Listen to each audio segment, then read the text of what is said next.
น้ำไหลไฟสว่างทุกคนมีความสุขมั่นใจเส้นทางเดินให้เฮาจดจำไว้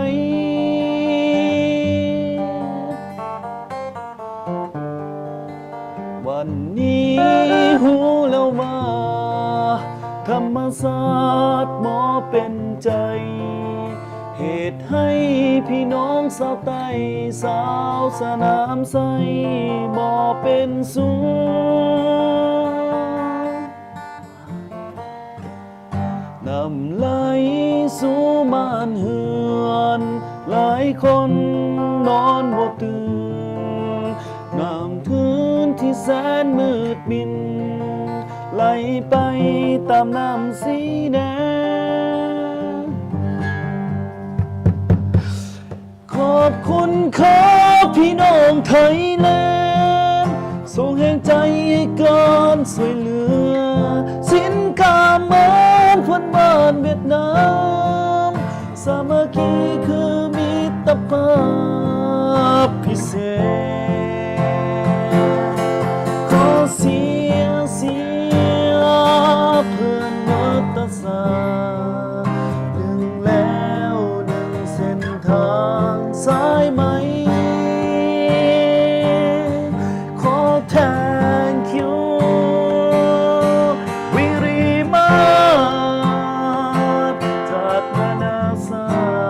สตร์ด้วยความห่วงใยทั้งวัตถุและจิตใจจดจำไว้ให้คำสัญญาต่อดินพาให้สาวโลกหูว่าสปปลาวได้หูบุญคุณอันยิ่งใหญ่ขอบอนฟ้าโปรดสงสารเห็นใจสะน้ำใสเถิดนาขอภาคใจขอวอนให้เราเมืองสนามใสผ่านพ้นภัยไปโดยดี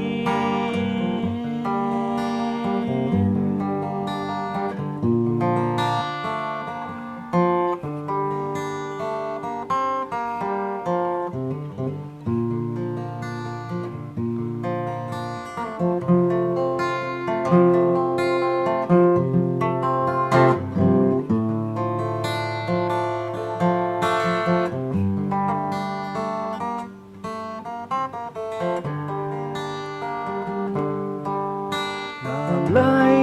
สู่บ้านเฮือนหลายคนนอนบ่ตื่นค่ำคืนที่แสนมืดมินไหลไปตามน้ำสีแดงขอบคุณครับพี่น้องไทยแลนด์ส่งแห่งใจให้การช่วยเหลือสินกาเมินคนบ้านเวียดนามสามัคคีคือมิตรภาพพิเศษขอเสี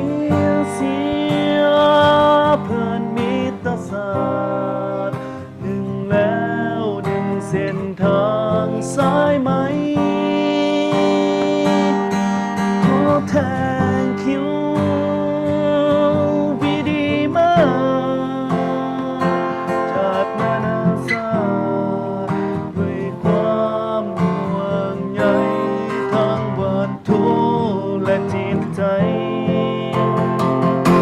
จะจดจำไว้ให้คำสัญญา